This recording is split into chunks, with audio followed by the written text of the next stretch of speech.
L'autre actualité, c'est la question de la nationalité qui revient une fois encore. Les femmes disent être lésées, donc victimes d'une discrimination en s'attaquant à l'ordonnance de 1978 et l'article 3 du Code de nationalité qui prive la femme des mêmes droits que l'homme en matière de nationalité. L'association Question de femmes qui s'indigne contre cette situation appelle donc à une prise en compte des conventions et engagements internationaux auxquels le Togo a souscrit à cet effet. Le compte rendu de la rencontre avec Komo Poyode. Le droit à la nationalité au Togo pose encore le problème de l'égalité, d'équité genre en dépit des conventions et engagements internationaux en matière du droit égalitaire auquel le Togo a souscrit. Le constat est fait par l'association Question de femmes. Elle cite par exemple l'article 3 du Code de nationalité qui refuse à la femme la transmission directe de la nationalité à l'enfant.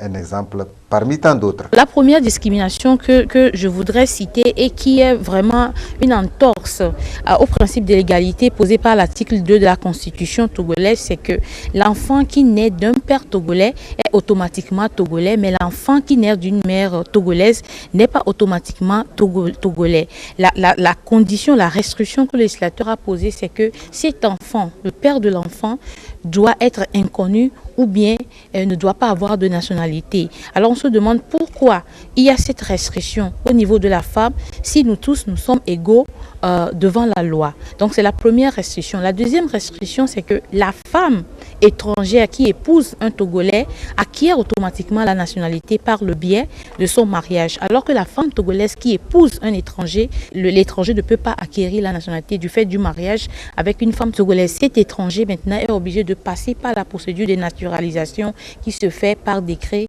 et qui est une procédure un peu difficile, discrétionnaire. À l'origine de cette situation, l'ordonnance de 1968.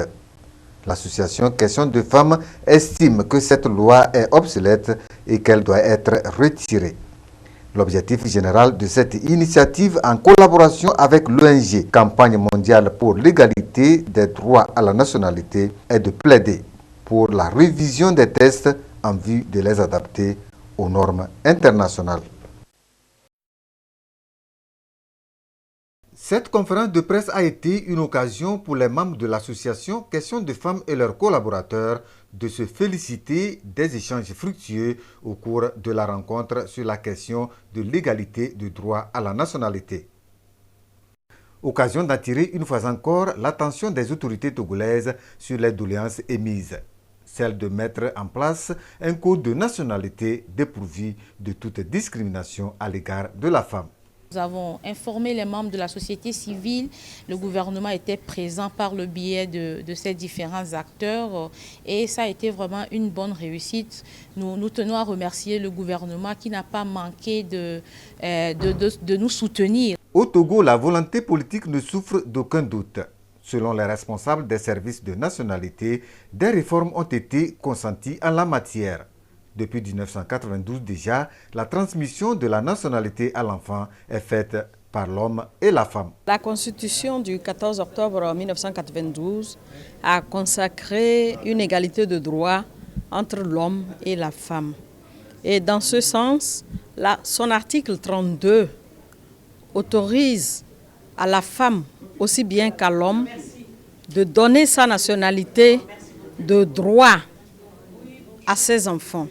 Donc il y a une égalité de droit à la nationalité ou à la transmission de la nationalité aux enfants. Et ce test s'applique d'autorité parce que cet article 32 a stipulé clairement que ce sont les autres cas d'attribution de la nationalité qui sont réglés par la loi.